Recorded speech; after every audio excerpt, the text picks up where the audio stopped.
Hey, what is going on guys, RvzStealth here, and in today's video we're going to be taking a look at the new Chinese Draven build that, as far as I know, Vincent Draven, who is a well-known high elo Chinese Draven player, he started popularizing the build around a month ago. It started to make its way over the western regions. A lot of high elo Draven 1 tricks and Draven players in NA and in EU West have been playing it for a little while now, and they've been having really good success with it. It's actually the highest win percent build right now for any Draven build in solo queue at the moment. So in this video, we're going to be breaking down what the build looks like and why it's so strong. So let's start things off here by comparing the new Draven build to the old Draven build and just showing like what you're getting for this new build as opposed to the old one. So the new build here, you're going to be rushing the mana mune. It's going to be 2,400 gold, and the equivalent to that would be around like a BF sword and a vamp scepter. That's going to be 2,200 gold, and what you're getting there from the BF sword and vamp scepter is 55 AD. You're going to be getting 15% lifesteal, and we're taking into account that you're at level 6 when you do pick up these items.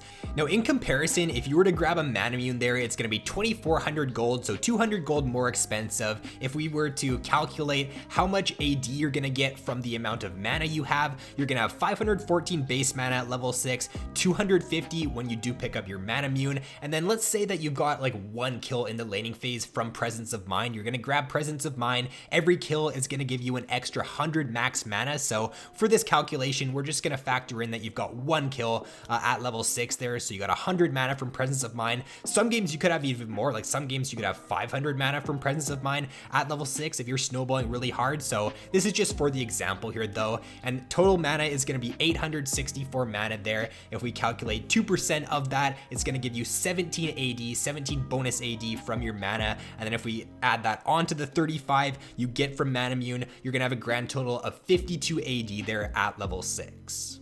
So overall there at level 6, you're going to have 3 less AD, a little bit less dueling potential, a little bit less kill pressure at a 1 item spike if you do go for this mana mune, as opposed to going for the BF sword and vamp scepter. Now, if we do a comparison here at around 5,600 gold, you're going to have your mana mune finished, your Youmuu's, and a longsword. You can also go for a sanguine blade instead of Youmuu's there as well. That would add on like an extra 200 gold, but that is a very good build as well right now. It kind of comes down to personal preference, but we're just going to use Youmuu's here as this example. So we're going to assume that you're level 10. That's going to give you around 2,162 mana if you do have your mana mune fully maxed out there, which is going to give you 43 extra AD, and the mana mune item in total will be giving you 78 AD. So if we combine that AD there, the 78 from mana mune, the 55 there from the Youmuu's, and the 10 from the longsword, you're gonna have 143 AD, as opposed to the other build where you're gonna have 145 AD. So with a bloodthirster, a BF sword, and a pickaxe, that's gonna be the same gold value as the other setup there, but it's only gonna be giving you 2 more AD. It's gonna give you 20% lifesteal and 180 HP shield. You're getting so many more stats here for going for this mana mune into Youmuu's setup. You're gonna be getting 1,000 mana, 10% CDR, 18 lethality, the 20% movement speed active from the Youmuu's, the 40 out of combat movement speed you're getting from Youmuu's. So you're getting a lot of extra stats here by going for this setup at a much cheaper price. So basically what you're giving up here is you're giving up a little bit of survivability. You don't have that 180 HP shield there from the bloodthirster. You also don't have the 20% lifesteal. The less lifesteal isn't really that big of a deal though, because you do go bloodline in your rune page, so you're getting lifesteal there. So that lifesteal you lose from bloodthirster isn't really that big of a deal. So basically you're giving up a bit of survivability for a lot more damage and more utility there from the active on Youmuu's, more CDR there, so you can use your ultimate more often, use your W and your Q more often, and you do have that infinite mana, so you're never going to run out of mana with this setup on Draven. And then if we just go a little bit higher here, if we do a comparison at around 8,200 gold, so it's going to be 8,200 gold there for a mana mune, a Duskblade, and a Youmuu's. It's going to be 8,300 gold for a bloodthirster, an Infinity Edge, and a Zeal. So what you're getting there, we're going to assume you're level 13. You're going to have 2,287 mana, so you're getting 46 extra AD there from your mana mune. In total, you're getting 81 AD, and if we add all 3 of those items up there, you're going to be getting 196 AD from those 3 core items, as compared to your other setup to where you go bloodthirster, Infinity Edge, and Zeal, you're only going to be getting 160 AD.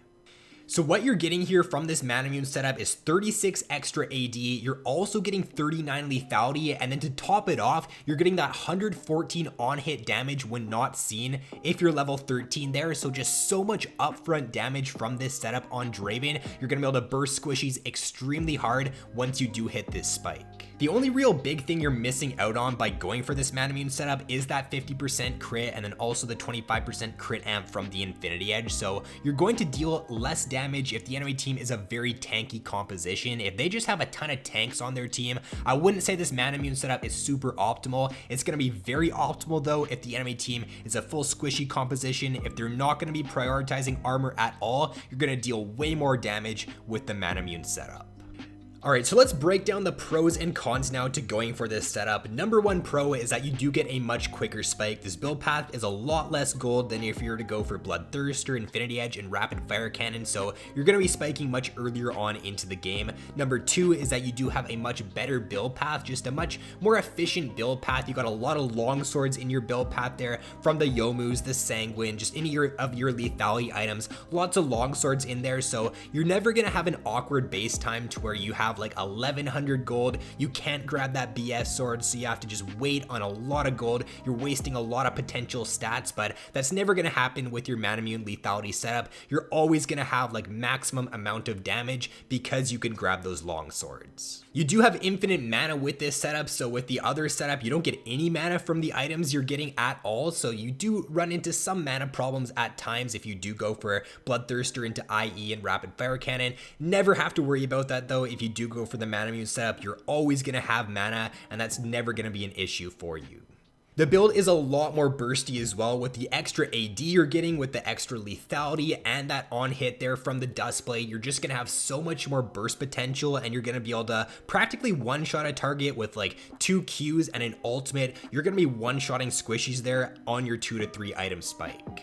The build is just much more friendly for your average AD carry player as well, because it's just way easier to pilot. You're not as reliant on catching your axes. You're not as reliant on like kiting well in team fights, because you just have so much of that burst damage. You're gonna deal way more damage with just like 1 Q, couple Qs and an ultimate. You're gonna be able to one-shot squishies, so you don't really need to be the best AD carry player or the best Draven player in order to make this build work to its potential.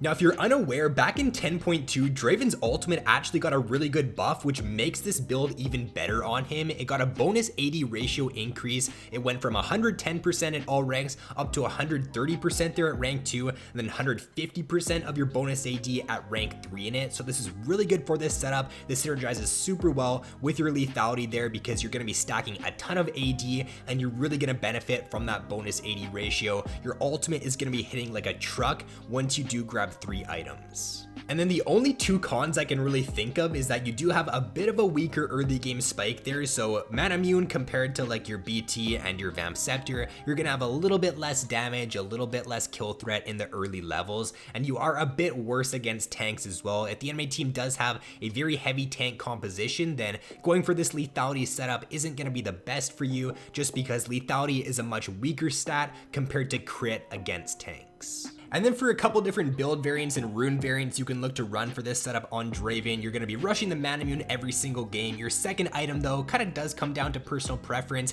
Vincent does run the Sanguine Blade as a second item on Draven, then he goes into either Dustblade or Edge of Night, so you're going to be getting a little bit more attack speed from that setup there. If you do run the Press the Attack as well as your Keystone Rune, then you're going to be able to proc that a bit faster from your attack speed from Sanguine Blade. Now if you do just want to go for a full-on lethality, no attack speed setup, you can look to run the Hail of Blades with that, so you can go Mana Immune into Yomu's Dustblade, and then by taking the Hail of Blades, you're still going to have a good amount of upfront attack speed to get a lot of damage off in a very short amount of time.